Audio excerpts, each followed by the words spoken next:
Hydraulic hex nipple છે. Hex nipple. Hex nipple છે. Hydraulic hex nipple. બરાબર. આ રીતે ફોટો પડાય. પછી આના બુશિંગ કહેવાય. હાઇડ્રોલિક એડ્યુસર કહેવાય. બુશિંગ. બુશિંગ જ ને. હા બુશિંગ જ કહેવાય. હાઇડ્રોલિક બુશિંગ છે.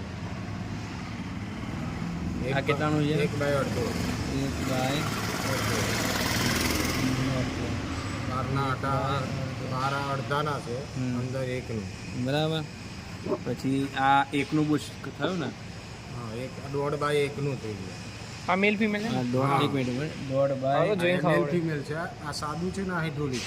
હા એટલે હાઇડ્રોલિકમાં જ કામ આવે. સાદું બુશિંગ જ કહેવાય ને. હા સાદું બુશિંગ. તો જો આ હાઇડ્રોલિક છે તો આ આપણામાં યુઝ નહીં થાય તો એ એટલે એરમાં બી યુઝ થાય ને. આમાં શું છે જો અમે લોકો શું કરીએ છીએ તો પાઇપ આપણી લાગેલી કોમ્પ્રેસરથી એની આગળ આ વસ્તુ મારી દઈએ ને તો જે પેલી ટેપ્રોન મારીએ ને એની જગ્યાએ ટેપ્રોન એક જગ્યાએ મારીને ડાયરેક્ટ પાઇપ લાગી જાય. જે ફિનિશિંગ આપેલું છે ને પાઇપમાં અંદર બેસી જાય. એ રીતનાની સિસ્ટમ હોય.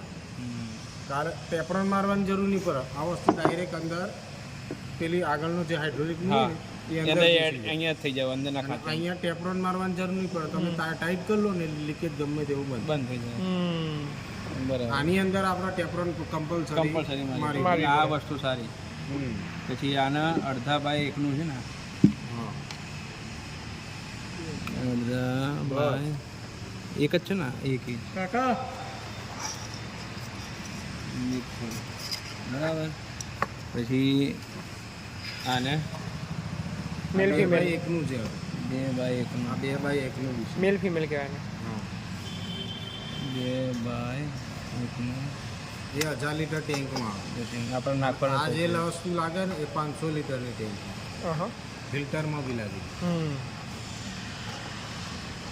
આ બુશિંગ આમાં આપણે 1000 લીટરમાં અને 1000 લીટરમાં ડાયરેક્ટ હાઇડ્રોલિક નિપલ બી આવે છે. 1.5 by 1, 1.5 by 1.5, 1.5 by 1.5, 2 by 1.5. Okay બધી જ આવે. હવે ફોટો પાડી લે બધાનો. આ તાર સેવ કરીને રાખવાનું. હું ના હોઉં ને તો તાઈતે મગાવી લેવાનું. બરાબર ને. બરોબર થઈ ગયું ને. થઈ ગઈ.